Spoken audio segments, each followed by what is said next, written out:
दोस्तों, कैसे हो? आज की अगर मैं इस वीडियो की बात करूं तो आपको कुछ ऐसे इंफॉर्मेशन मिलने वाली है जोसा के बारे में जो आपने शायद पहले कभी नहीं देखी होगी। जोसा 2025 में जो नए रूल्स चेंज हुए हैं और उसके साथ साथ आपको ड्यूरिंग द प्रोसेस ऐसे कौन से चैलेंजेस फेस करने पड़ेंगे वो पहले से आज मैं आपको बता देने वाली हूँ, ताकि ये दिक्कत जो है आपको ड्यूरिंग जोसा काउंसलिंग पे ना हो। बट वीडियो शुरू होने से पहले मैं आपके लिए एक ऐसे रिलेवेंट इंफॉर्मेशन लेके आई हूँ जो आपके लिए बहुत ही ज्यादा बेनिफिशियल है। एक ऐसा प्लेटफॉर्म जिसका नाम है कॉलेज दोस्त, उसका एक अलग से व्हाट्सएप चैटबॉट है। मैंने यहाँ पे उसकी लिंक प्रोवाइड की है डिस्क्रिप्शन में, आप डिस्क्रिप्शन में चले जाना, आप उसके डायरेक्टली व्हाट्सएप चैट में चले जाओगे। व्हाट्सएप चैट में चले जाने के बाद मैंने आपको और एक लिंक प्रोवाइड की है, वो जोसा काउंसलिंग के बारे में है। जैसे ही आप वो लिंक को वहां पे कॉपी पेस्ट करते हो इन व्हाट्सएप में, तो उसके बाद क्या होगा कि आपको कुछ ऑप्शंस मिलेंगे कि आप कौन से स्टेट से बिलोंग करते हो। अगर वहां पे आपका स्टेट दिखाई देता है तो टिक कर दीजिए। अगर आपको वहां पे आपका स्टेट नहीं शो हो रहा है तो अदर स्टेट का भी ऑप्शन लास्ट में है, आप वहां पे जाओगे तो और बहुत सारे स्टेट के ऑप्शन मिल जाएंगे और वहां पे डेफिनेटली आपको आपका स्टेट का नाम मिल जाएगा। जैसे आप वहां पे टिक करते हो उसके बाद आपको आपके डिस्ट्रिक्ट के बारे में पूछा जाएगा, आप अपना डिस्ट्रिक्ट वहां पे लिखते हो और उसके बाद आपको बहुत सारी ऐसी इंफॉर्मेशन जो आपको चाहिए कि जेईई के रिसोर्सेज क्या है, ऐसे कौन से कोचिंग इंस्टीट्यूट है जो बेस्ट है, जेईई के प्रीवियस ईयर के पेपर के बारे में, कौन सी कॉलेजेस बेस्ट है और आपके रैंक के हिसाब से कौन से वाले स्टेट में आईआईटी एनआईटी में आपका नंबर मिल सकता है। ये सारी इंफॉर्मेशन आपको उस व्हाट्सएप चैटबॉट में मिल जाएगी। ये जो व्हाट्सएप चैटबॉट है कॉलेज दोस्त का बहुत ही ज्यादा बेनिफिशियल है। आपको मस्ट एक बार तो ट्राई उसके बारे में करना ही चाहिए और आपको ये पता लगाना चाहिए कि आपके कौन से आपका जेईई मेन और जेईई एडवांस के हिसाब से कौन से स्टेट में आपका नंबर आता है। तो फिर से बोल देती हूँ, दोनों की डिस्क्रिप्शन, दोनों की जो लिंक है व्हाट्सएप चैटबॉट और जोसा जो आपको वहां पे क्लिक करना है, कॉपी पेस्ट करना है, दोनों की लिंक मैं वहां पे मेंशन कर रही हूँ। तो दोनों की लिंक आपको वहां पे कॉपी करके जाना है और अपनी सारी इंफॉर्मेशन आपको वहां पे मिल जाएगी। अगर मैं आज के इस वीडियो की बात करूं तो आप सबको पता है कि जोसा 2025 का जो प्लानर है वो आ चुका है कि आपका राउंड 1 कब होगा, 2 कब होगा, 3 कब होगा, 4 कब होगा, 5 कब होगा और 6 कब होगा। सबसे पहले तो टोटल्स कितने राउंड होते हैं जोसा में, तो ध्यान से सोचना बेटा, समझ लेना। जो आईआईटी वाले बच्चे होते हैं उनके लिए 6 राउंड होते हैं और जो एनआईटी, ट्रिपल आईटी एंड जीएफटीआईएस वाले बच्चे हैं उनके लिए 5 राउंड है। टोटल 6 राउंड है, लेकिन उनका 5 राउंड में अपनी प्रोसेस कंप्लीट करनी होती है। ये है हमारा पूरा शेड्यूल ऑफ इवेंट्स ऑफ जोसा 2025। सबसे पहले हम बात करें अभी तो 17 अप्रैल चला गया है, 2 जून की हम बात करें मंडे, तो उस वक्त आपका जेईई एडवांस का रिजल्ट आने वाला है। आप बोले कि मैम जैसे ही आप वीडियो शुरू करेंगे आपको ऐसा लगेगा कि वो यहाँ पे तो सिर्फ प्लानर ही एक्सप्लेन किया। नहीं दोस्तों, प्लानर के बाद मैं आपको ये वाली पीपीटी एक्सप्लेन करने वाली हूँ जो मैंने आपको लिए बनाई है स्पेशली, और वो बहुत ज्यादा इंपॉर्टेंट है। तो फिर से बता देती हूँ कि अगर आप इस चैनल पर नए हो, मेरा नाम है भूमि पटेल, आप सबका स्वागत है। प्रियेश ज्ञानपीठ चैनल पे वीडियो देख रहे हो। जोसा के रिगार्डिंग अगर कुछ भी नई इंफॉर्मेशन आती है तो आपको इस प्लेटफॉर्म पे मिलने वाली है। तो बीच में अगर आपको याद रहे और अपने दोस्तों को भी ये वीडियो जरूर शेयर कर दीजिएगा अगर वो जोसा काउंसलिंग की प्रोसेस में जाने वाले हैं, और इस प्लेटफॉर्म को सब्सक्राइब भी कर दीजिएगा ताकि आपके लिए बहुत ही ज्यादा बेनिफिशियल वीडियो यहाँ से आपको मिलने वाले हैं। तो अगेन बात करते हैं 2 जून पे आपका जेईई एडवांस का रिजल्ट आ जाएगा। अगर मैं 3 जून की बात करूं और शाम के 5 बजे के बाद 1700 मतलब शाम के 5 बजे की बात हो रही है, कैंडिडेट्स रजिस्ट्रेशन और choice filling for academic program under JoSAA counselling आपका शुरू हो जाएगा। बात करें 9 जून की 2 बजे के बाद, तो display of mock seat allocation 1 based on the choice filled in by candidates as on 8 जून तक आपको वो टाइम दिया जाएगा। 11 जून पे मॉक सीट अलोकेशन 2 होगा and candidates can lock their choices. आपका जो सेकंड वाला जो आएगा वहां पे उस वक्त आपको अपनी चॉइसेस लॉक करनी है। वो लॉक कैसे करनी है, क्यों की जाती है, सब कुछ आप देख सकते हो कि प्रॉपर्ली पहले तो राउंड कितने होते हैं, round 1, round 2, round 3, round 4, round 5 and round 6, वो आपको बता दिए थे मैंने पहले ही कि कितने राउंड आपको जोसा काउंसलिंग में मिलने वाले हैं। Okay, final round of seat allocation for IIT ends. मैंने बोला कि आईआईटी के लिए 6 राउंड्स होते हैं और जो फाइनल राउंड होता है वो आईआईटी वालों के लिए होता है। सबसे पहले अगर हम बात करें ये वाले स्लाइड की, ध्यान से सुनना। प्लानर तो कहीं ना कहीं आप देख लोगे तो थोड़ा बहुत पता चल जाएगा कौन से डेट पे क्या करना है, क्या करना है, क्या करना है। लेकिन ड्यूरिंग द प्लानर आपको कौन सी चीजें ध्यान में रखनी है, ध्यान से सुनना दोस्तों। Candidate must lock their choices on या फिर before the last day of the choice filling.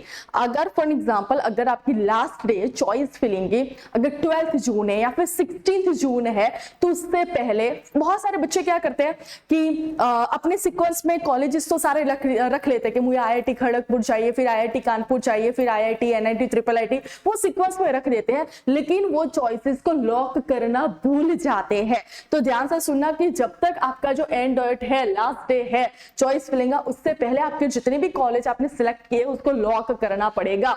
If candidates do not lock their choices, last saved choice will be locked automatically upon reaching the deadline for choice filling. For example अगर आपने जैसे ही first time पे बैठे, आप college selection करने के लिए बैठे और आपको उसी वक्त ऐसा फील हो रहा है कि हाँ मैंने सही कॉलेजेस रखी है और आपने उसको लॉक कर दिया, फिर 2-3 दिन बाद अभी भी वो लास्ट डे आया नहीं है, फॉर एग्जाम्पल 3rd डेट पे आपने पूरी सब कुछ चॉइस फिलिंग कर दिया, लेकिन 6th और 7th डेट जून पे आपको ऐसा लगता है कि यार मुझे ऐसा लगता है कि ये फर्स्ट होना चाहिए था, नहीं मुझे ऐसा लगता है कि सेकंड होना चाहिए था, उस वक्त फिर से आपकी जो चॉइसेस है वो अनलॉक नहीं होगी। एक बार लॉक हो गई है तो फिक्स लॉक ही रहेगी।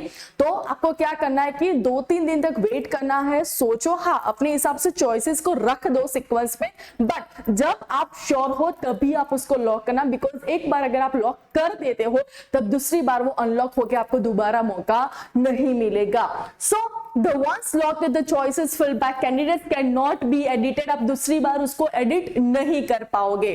If a candidate wishes to edit their choices after locking but before the choice filling deadline they can do so by the first submitting a request to unlock in online जोसा portal. कर सकते हो, लेकिन ऐसा नहीं कि मेरा मर्जी हुआ और मैंने अनलॉक किया, नहीं, आपको क्या करना पड़ेगा, जोसा पोर्टल पे रिक्वेस्ट डालनी पड़ेगी कि हाँ भैया मैंने ये कर लिया है, लेकिन प्लीज आप उसको अनब्लॉक करो, मुझे फिर से अपनी लॉक कर। तो ये सारी प्रोसेस करे, उनको मेल करे, वो मेल का रिप्लाई आए वो अनब्लॉक करे। इससे बेहतर है कि आप क्या करोगे, जब भी आप अपनी चॉइसेस को लॉक करते हो मेक श्योर ध्यान से करें। तो जो फर्स्ट वाली स्लाइड है वो इंडिकेट ये करती है कि जब तक आप श्योर ना हो तब तक आप अपनी चॉइसेस को लॉक मत करें, और अगर आप एक बार लॉक कर देते हो तो आपके पास एडिट का ऑप्शन नहीं है। हाँ, as a second purpose edit का ऑप्शन है, लेकिन उसके प्रोसेस जो है वो लंबी है। आप उसको मेल करोगे, वो आपको अनब्लॉक करेंगे and then after you can lock, और मे भी शायद उनका मेल आए तब तक हमारा लास्ट डे भी निकल जाए, तो ये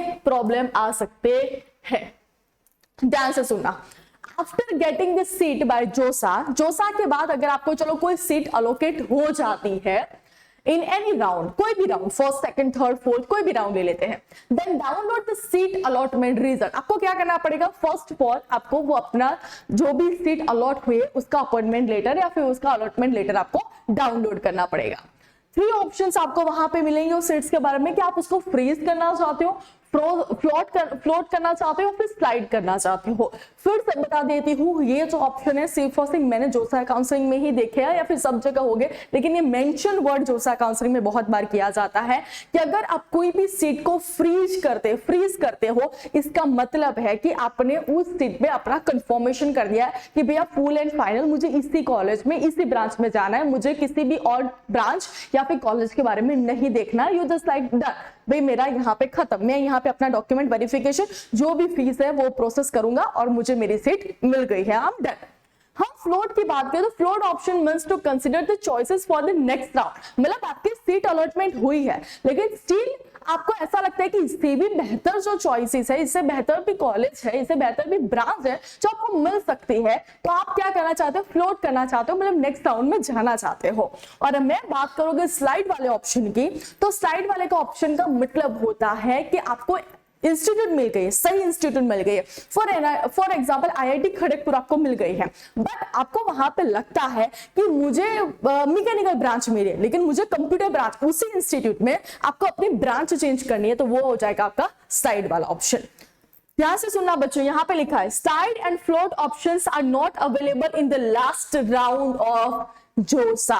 तो आप अगर सोच के बैठे हो कि सेकंड थर्ड ठीक है आप सोचो, फोर्थ तक ठीक है आप सोचो कि मैं स्लाइड और फ्लोट वाला ऑप्शन कंटिन्यू करूंगा, लेकिन अगर आप लास्ट में भी यही सोच के बैठे हो लास्ट वाले राउंड में कि स्लाइड और फ्लोट वाला ऑप्शन आपको मिलेगा, तो नहीं मिलेगा। तो सेकंड राउंड से फिफ्थ राउंड तक ही आप ये स्लाइड एंड फ्लोट वाले ऑप्शन की जो भी प्रोसेस है वो कर सकते हो, उसके बाद अवेलेबल नहीं होगी ऑन द सिक्स्थ राउंड। ध्यान से दोस्तों समझ गए, बीच बीच में इतनी अच्छी प्रेजेंटेशन और ये सारे इंपॉर्टेंट इंफॉर्मेशन मैं आपके लिए लेके आई हूं, तो ऑब्वियसली आप कमेंट बॉक्स में थैंक यू भी बोल सकते हो। सेकंड चीज है ध्यान रखना दोस्तों, अगर कोई सीट आपने फ्रीज कर दी, अगर आपने कोई सीट फ्रीज कर दी, फिर आप उसको ना स्लाइड कर पाओगे ना फ्लोट कर पाओगे।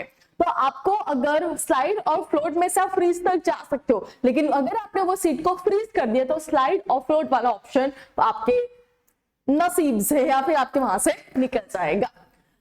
बहुत सारे बच्चे मुझे ये पूछ रहे हैं कि 75% क्राइटेरिया हम समझ सकते हैं, लेकिन क्या वो 75% क्राइटेरिया पीसीएम के लिए, पीसीबी के लिए या फिर कौन से के लिए है?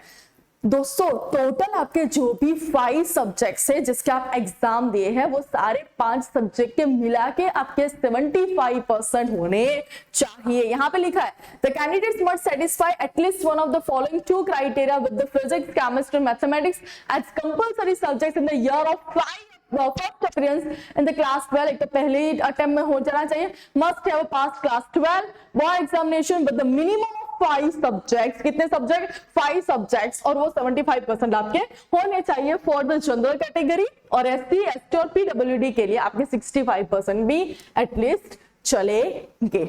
अंडरस्टूड दोस्तों? Next, in all cases the mark sheet is required to have been issued by the same examination board। सबको पता है कि एक नया ट्रेंड शुरू हो गया कि एनआईओएस से एग्जाम दे देते हैं। फॉर एग्जाम्पल आपने फर्स्ट, बहुत सारे बच्चों का सेकंड क्वेश्चन है कि अगर मैं इंप्रूवमेंट में हमारे अच्छे मार्क्स आ जाते हैं, इंप्रूवमेंट में हमारे अच्छे मार्क्स आ जाते हैं कि 75% जो अभी क्राइटेरिया मेरे लिए अभी सेट नहीं हो रहा है, लेकिन अगर मैं इंप्रूवमेंट में अगर 75% वाला क्राइटेरिया सेट कर दूं तो क्या मैं ये राउंड में जा सकता हूं? डेफिनेटली आप जा सकते हो, बट ये राउंड चलने चाहिए। अगर आपका इंप्रूवमेंट एग्जाम जोसा काउंसलिंग का पूरा जो भी राउंड है वो सारे खत्म हो जाते हैं और उसके बाद आता है तो फिर कोई काम का नहीं है। सेकेंड चीज है, बहुत सारे बच्चों ने फॉर एग्जाम्पल 12th स्टैंडर्ड अपने स्टेट के हिसाब से पास आउट किया हो और 75% क्राइटेरिया मैच ना हो रहा, तो बहुत सारे बच्चे ये सोचते हैं कि एनआईओएस के एग्जाम दे देते हैं और उसमें ला देते हैं 75%। नहीं दोस्तों, ध्यान से सुनना, आप जो मेन एग्जाम मतलब जो आपकी फर्स्ट एग्जाम दे रहे हो, जो बोर्ड से आपने पास आउट की है, आपकी इंप्रूवमेंट एग्जाम भी उसी बोर्ड से पास आउट होनी चाहिए, सेम मार्कशीट बननी चाहिए, सेम बोर्ड से बननी चाहिए। अगर वो अलग अलग बोर्ड होगी तो जोसा काउंसलिंग उसको अप्रूव नहीं करेगा, मतलब आप राउंड आगे वाली प्रोसेस में नहीं जा पाओगे। Next, for the purpose of allocating seats for NIT plus system, candidates are also assigned a state code of eligibility। आपने बहुत बार देखा कि home state and other state quota, बताया आपको। चलो सुनो, मैं गुजरात से बिलोंग करती हूँ, चलो मैं राजस्थान से बिलोंग करती हूँ, मतलब मेरा बॉर्न बॉटम वहां पे राजस्थान पे हुआ, लेकिन अगर मैंने अपना जो 12th है वो गुजरात से पास हुआ है, अगर वो मैंने गुजरात से पास हुआ है तो मेरा जो होम स्टेट है जहां पे मुझे वो सारी कॉलेज सिलेक्शन आएगी, तो मेरा जो 50% जो होम स्टेट को दिया जाता है वो गुजरात से बिलोंग किया जाएगा, ना ही राजस्थान से बिलोंग किया जाएगा। तो वो बात, मतलब जहां से आपने अपना 12th स्टैंडर्ड खत्म किया है, 12th स्टैंडर्ड क्लियर किया है, जो भी स्टेट हो वहां से आपको अपना होम स्टेट वो कंसिडर करेंगे।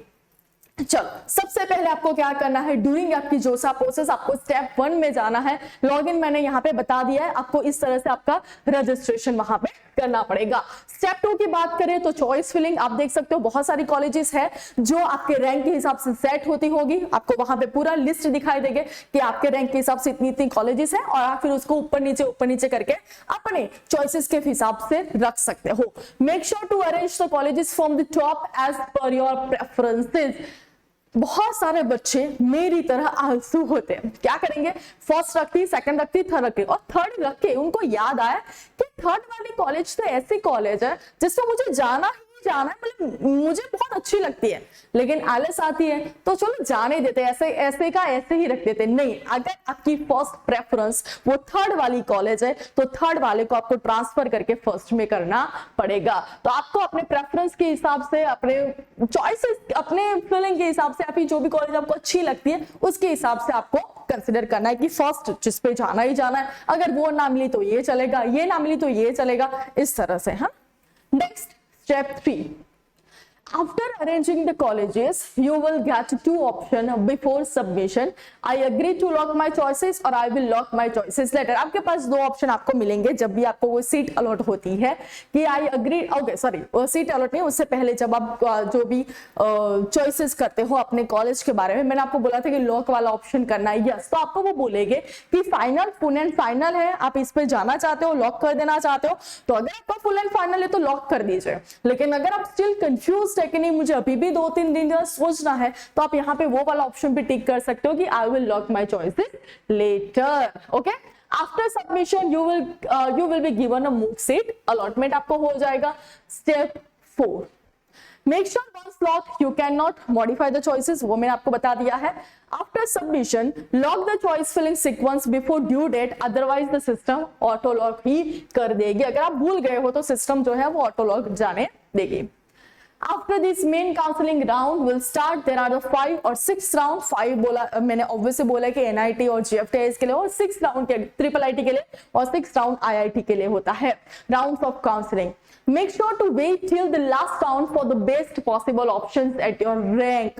Okay, बहुत सारे बच्चे क्या करते हैं कि पहले ही उनको जो कॉलेज मिल जाते हैं हड़बड़ी में वो ले लेते हैं। नहीं, मेरा भी यही मानना है कि आप लास्ट राउंड तक लगे रहो, बिकॉज ऐसे बहुत सारे बच्चे होंगे जो हड़बड़ी में कोई भी कॉलेज ले लेंगे फर्स्ट और सेकंड राउंड में, और थर्ड, फोर्थ, फिफ्थ राउंड में आपके जो भी अच्छे वाले कॉलेजेस है उसमें सीट खाली दिखेंगे कहीं ना कहीं, और आपका वहां पे नंबर लगने का चांसेस बहुत ही ज्यादा बढ़ जाता है, तो आप वहां पे टिके रहिएगा। After the last round you will get the seat allotment letter, और लास्ट राउंड के बाद आपको इस तरह का अपना सीट अलॉटमेंट लेटर मिल जाएगा, आपका नाम, पर्सनल डिटेल्स है, सब कुछ मिल जाएगा। Side and float option will be available to only those candidates who are not offered admission to their first choices in the choice list। जो उन्होंने नहीं किया है, कि उन्होंने एक्सेप्ट नहीं किया, उनके लिए ही ऑप्शन रहेगा। Side and float options are not available in the last round, वो भी मैंने आपको बताया कि लास्ट राउंड में आपको वो ऑप्शन दिखने के लिए नहीं मिलेंगे। नेक्स्ट एक चीज ध्यान से सुनना बच्चों, for candidates who choose the float or side option, allocation of the seat in the academic program of the candidate's higher preference would automatically result in a replacement of the seat accepted by the candidate in the earlier round। Such candidates are only required to accept or reject the academic program of higher preference offer as a result of float and slide option। Same चीजें यहाँ पे लिखिए। एक चीज यहाँ पे लिखिए कि seat acceptance fee once paid it's not refundable. एक बार अगर आपने पैसे वहां पे भर दिए तो आपको वो पैसे वापस नहीं मिलेंगे।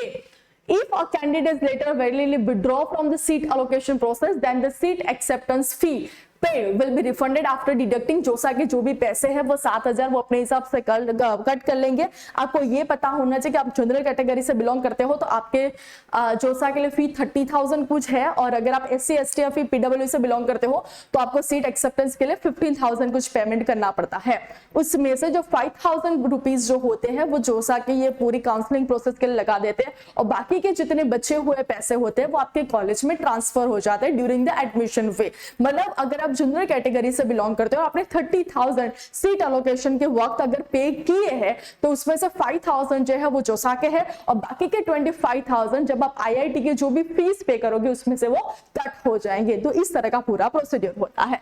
अगर आप अपनी सीट को, एक बार आपने सीट एक्सेप्ट कर दी लेकिन बाद में जाकर आपको लगता है कि नहीं यार मुझे नहीं चाहिए, और प्रॉपर सही तरीके से आप उसको विड्रॉ करते हो तो आपको 7,000 जो है वो अपने हिसाब से कट करें, मतलब 30 में से 7,000 वो कट कर देंगे और आपको बाकी की रिमेनिंग अमाउंट आपको वापस कर देंगे। But if a candidate seat is cancelled, लेकिन ये तो क्या है आपने खुद विड्रॉ किया कि मुझे नहीं चाहिए so and so reason, but if a candidate seat is cancelled due to not meeting the eligibility criteria, अगर उनका सेट नहीं हो रहा है या फिर कुछ डॉक्यूमेंट वेरिफिकेशन में इश्यू आ रहा है और इसकी वजह से ये सारी प्रोसेस कंप्लीट नहीं हो पा रही है, तो वो कितना चार्ज आपका कट करेगा? 5,000 कट करके वो आपको वापस दे ही देंगे। सो या दोस्तों, थैंक यू सो मच कि यहाँ पे आपको पूरी इंफॉर्मेशन ड्यूरिंग जोसा क्या क्या करना है, क्या क्या नहीं करना है, कौन सी चीज ध्यान में रखनी है। अगर आपको एक ध्यान से बात सुन लेना कि जो भी हमारा अगर जोसा की बात करें तो आपको अगर विड्रॉ करना है तो इस तरह से प्रोसेस है। और अगर आप सोच रहे हो विड्रॉ करना जरूरी है, फॉर एग्जांपल आपको एक जगह पे सीट अलोकेट हुई है, राइट, आपने वहां पे पेमेंट नहीं किया और कुछ भी प्रोसेस नहीं, आपको ऐसा लगता है कि मैं पेमेंट करूंगा तभी मेरा नंबर वहां पे लिखा जाएगा ना, नहीं। और अगर आप ऐसा करते हो, कुछ भी प्रोसेस फर्दर नहीं करते हो, तो जोसा जो है वो ऐसा मानेगा कि आपने किसी पर्सन की सीट वेस्ट कर दी है, आपको मिली है लेकिन आपने कुछ रिस्पॉन्स नहीं दिया है और आपने किसी पर्सन की जो सीट है वो वेस्ट कर दी है, तो मे भी शायद वो आपको नेक्स्ट ईयर के लिए ना बिठाए। तो ध्यान से सुनना दोस्तों, क्या करना है आपको प्रॉपर सही तरीके से कि भैया इस बार मुझे ड्रॉप लेना है तो आप इस सो एंड सो रीजन आप मुझे विड्रॉ कर दो। तो प्रॉपर इस तरह का पूरा आपको जो भी स्टेप है वो प्रॉपर आपको फॉलो करने पड़ेंगे। अभी भी आपको ड्यूरिंग जोसा अगर कुछ भी दिक्कत आती है, अगर still you have guys any question, आप मुझे कमेंट में मैसेज कमेंट कर सकते हो, मैं आपके सारे कमेंट्स का रिप्लाई प्रॉपर्ली सही तरीके से दूंगी या फिर उसके रिगार्डिंग मैं आपको वीडियो बना के इंफॉर्मेशन कर दे दूंगी। सो ये वीडियो आपके सभी दोस्तों को शेयर करो जिन्होंने जेईई मेन और जेईई एडवांस की एग्जाम दी है, बिकॉज ये वीडियो उनके लिए बहुत ही ज्यादा बेनिफिशियल है। तो ऐसे ही नई अपडेट के साथ हम बार बार मिलते रहेंगे। Till then bye bye, take care.